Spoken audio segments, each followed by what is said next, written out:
8 de la mañana con 10 minutos. Buenos días, bienvenidos a Ampliación de Noticias. Hoy domingo 25 de diciembre. Continuamos, por supuesto, con la programación.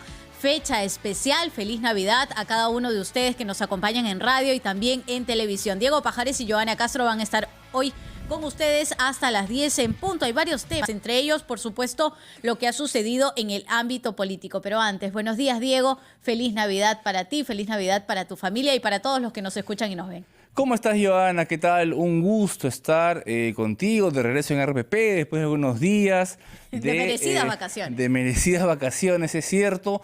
Un saludo a todo el Perú. Feliz 25 de diciembre. Realmente una fecha para reflexionar, para pasar en familia.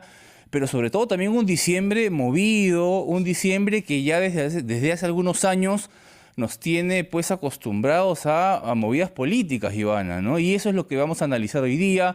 Como siempre, gracias por estar ahí en RPP Noticias, la voz de todo el Perú. Vamos a llevarles la mejor información este domingo 25, día de Navidad. Su mejor compañía hoy día, de todas maneras, Sí, Joana. por supuesto. Muchas familias levantándose temprano, informándose, celebrando también en familia, pero quieren saber ellos también qué va a suceder entre el Ejecutivo y el Congreso de la República, qué ha pasado con estas nuevas designaciones en el gabinete de la presidenta Dina Boluarte. Conversamos de ello con Fernando Vivas, analista político. Buenos días, señor Vivas. Bienvenido a Ampliación de Noticias y feliz Navidad de antemano. Feliz Navidad también, Joana, Diego, y feliz Navidad a los espectadores y oyentes. ¿Qué tal, Fernando? De inmediato preguntarle un poco por las designaciones y los cambios que ha hecho la presidenta Dina Boluarte en el gabinete que preside ahora.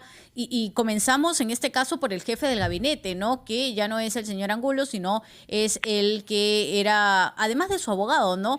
Pasó de ser ministro ahora a jefe de gabinete, el señor Otárola. Estos cambios, digamos, ¿le van a favorecer? Dentro de lo que se escuchaba es que la presidenta necesitaba designar a personas que tengan un manejo o una muñeca un poco más política y no tanto técnica.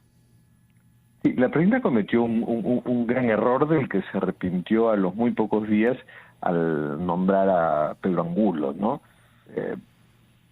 Presumió que iba a ser un descubrimiento para la política, pero no lo ha sido. Este señor vimos que no tenía pues muñeca, no tenía plomo, no tenía tino en las pocas declaraciones que llegó a hacer. Y en realidad ella había querido de saque, lo confesó en una entrevista en RPP, que el ministro sea Otárola, pero por cierta prudencia, modestia, Otárola prefirió quedarse en defensa y ella trajo, y esa es su responsabilidad, a esta mala selección de Pedro Angulo. Entonces a los 2 o 3 días ya se filtró del entorno de Dina Boluarte que querían hacer el cambio porque Angulo no había funcionado ni en el primer momento.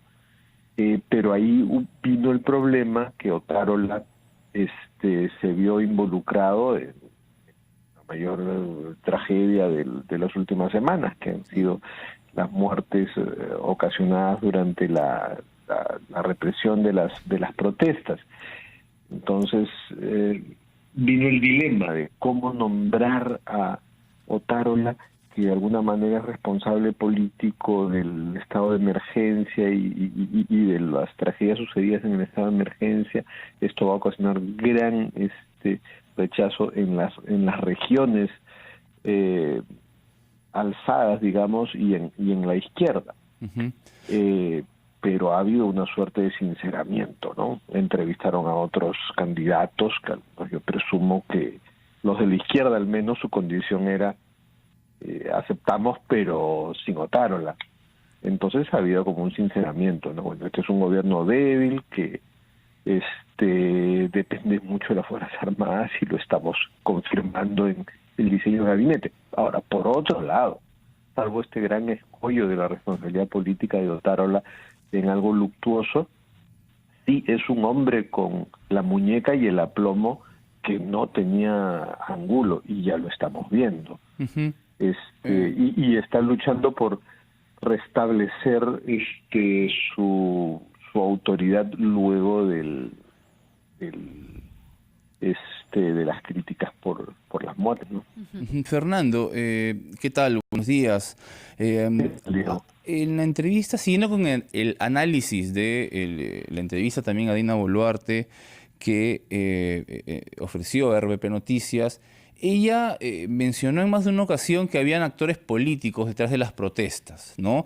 Quería preguntarte en qué medida los reclamos de los gremios agrarios, sindicales, son sinceros, o en todo caso crees tú que en esta afirmación de la presidenta de que hay actores políticos detrás o no. Te pido por favor que dejarte esta pregunta y que nos esperes un par de minutos, que vamos a ir a escuchar a nuestros anunciantes, y me respondas, por favor, nos respondas después de la pausa, Fernando.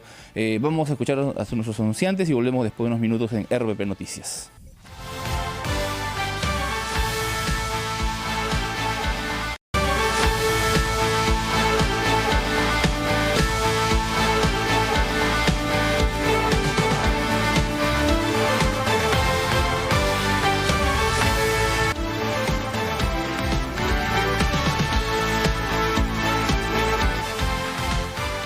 Ocho y 20 de la mañana, estamos de regreso en Ampliación de Noticias. Diego Pajares Herrada y Joana Castro los acompañan en este domingo 25 de diciembre, día de Navidad. Estamos conversando con Fernando Vivas, periodista y analista político, quien nos está aclarando un poco el panorama acerca de las expectativas del segundo gabinete de la presidenta Dina Boluarte. Y Fernando, te había dejado una pregunta antes de irnos a la pausa, y era acerca de si, tal como dice la presidenta, ¿crees tú que detrás de estas movilizaciones nacionales hay asusadores, hay actores políticos que están llevando a la gente a las calles, o si estas protestas son efectivamente de manera natural? Las dos preguntas son correctas y las dos respuestas son afirmativas. Hay asusadores y hay espontaneidad, pero no es prudente señalar como una generalización que hay asusadores, porque de esa manera uno ofende a mucha gente que sale espontáneamente sin importar quién convocó a las marchas, sin saber siquiera que fueron convocadas. Hay gente que ve la marcha y se suma porque tiene razones justificadas, siente que ha sido postergado, está harta de la inestabilidad. Mucha gente ha marchado porque han sentido que de una forma que ha sido muy rápida, que no han acabado de digerir, se ha depuesto a un presidente por el que habían votado. Entonces y sentían que lo representaba y que no hacía bien las cosas porque no le dejaban hacer las cosas. Nosotros muchos tenemos otro análisis, pero tenemos que respetar ese análisis que muchos de los que han marchado tenían, y que era una motivación absolutamente legítima para protestar. Y además ha habido asusadores, y esa combinación de la espontaneidad y la genuina ganas de protestar y asusadores que pueden convertir esa espontaneidad en algunos casos, en algunas personas, en una toma de aeropuerto, en un acto violento, en un saqueo. Esa combinación explosiva está en toda la historia y está particularmente presente en nuestra historia reciente. Entonces, pero hay que tener mucho cuidado cuando se le dice a un ciudadano que está marchando pacífica y legítimamente, hay asusadores, porque se está subestimando y distorsionando sus reales motivos de protesta. Claro, y hay justos reclamos, ¿no? Hay pedidos que tienen además muchísimo tiempo. Hay personas que marchan continuamente por un tema de agua, de desagüe, que están buscando alumbrado público, alumbrado eléctrico en sus hogares, y eso es totalmente justificable. Señor Vivas, ¿cómo avisora estos meses que le restan a la presidenta Dina Boluarte? ¿La ve entregando el mando en el 2024?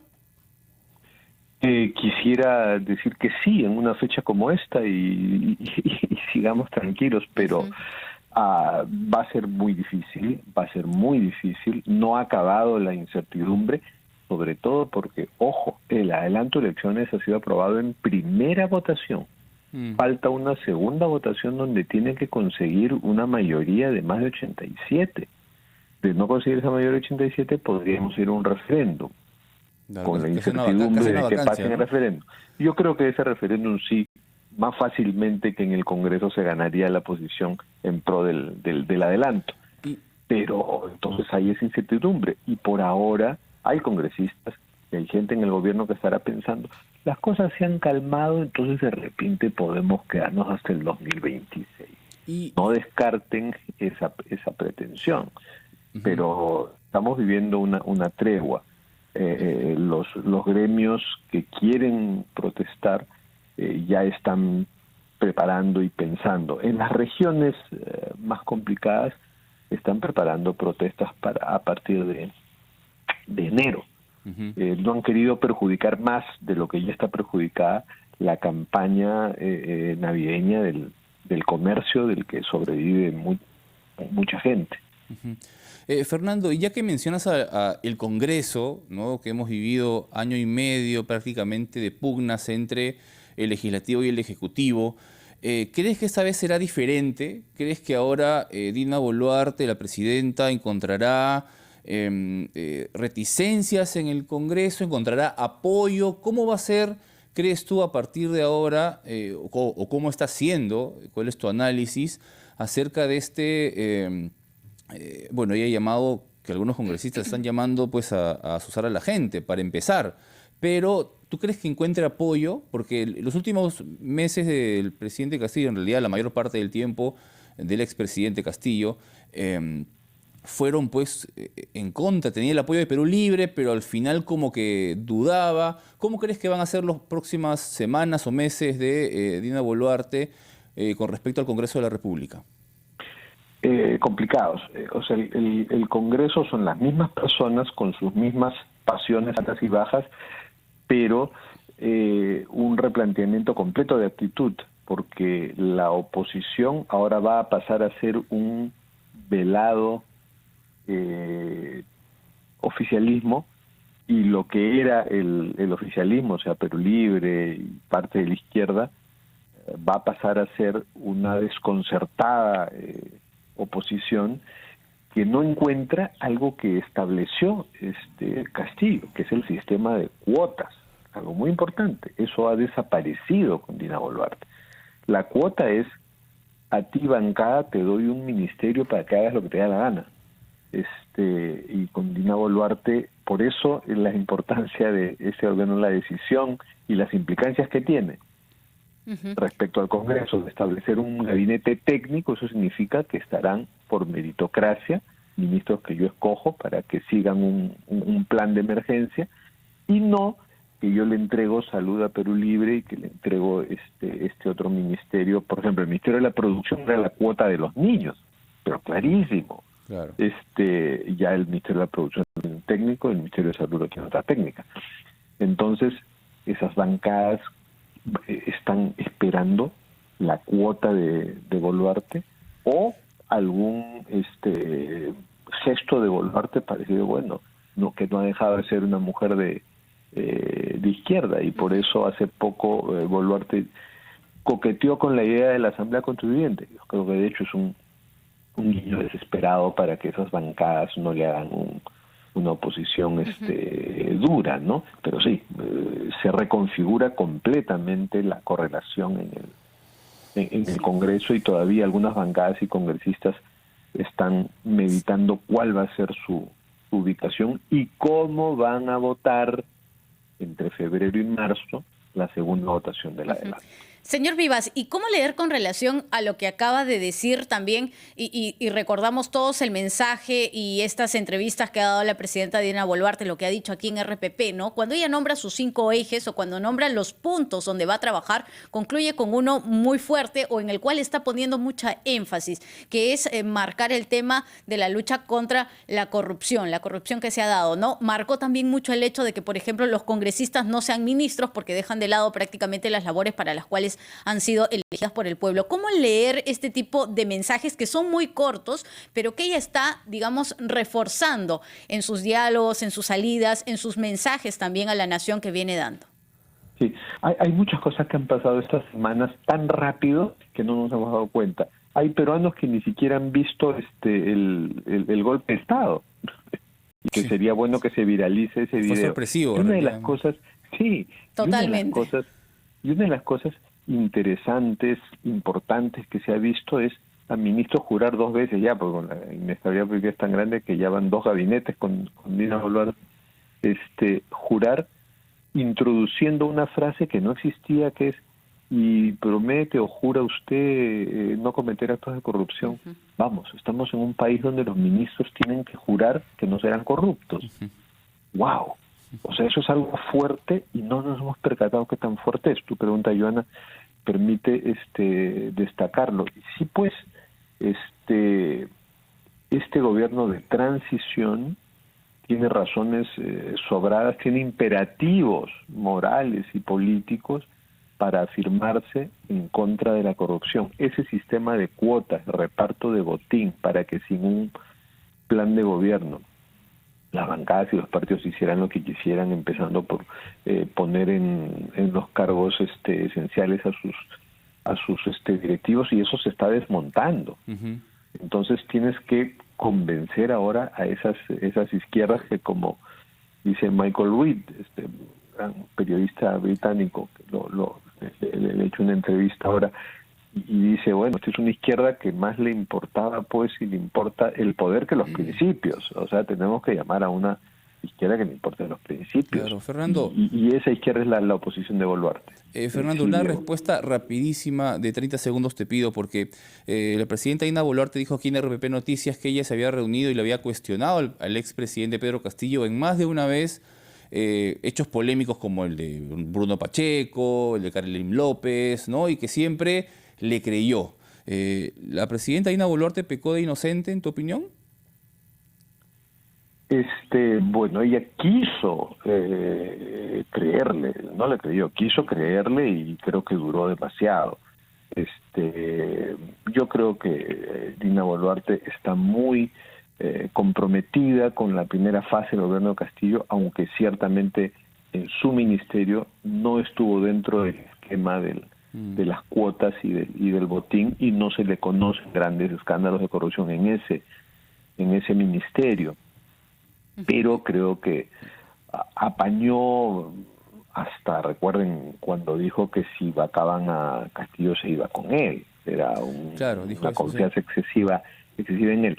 Pero sucede que también ella no quiere perder conexión con ese 30% de la población que sigue pensando que Castillo quería representarlo con agrado, ¿no? Ella no quiere perder eso aún, y por eso sigue hablando con nostalgia de Pedro Castillo. Bien, muchísimas gracias Fernando Vivas, analista político, por tus impresiones que realmente nos aclaran el panorama. Muchísimas gracias por estar en Ampliación de Noticias. 8:32, vamos, Joana, a escuchar el resumen de la media hora y regresamos con más en RPP Noticias, la voz de todo el Perú.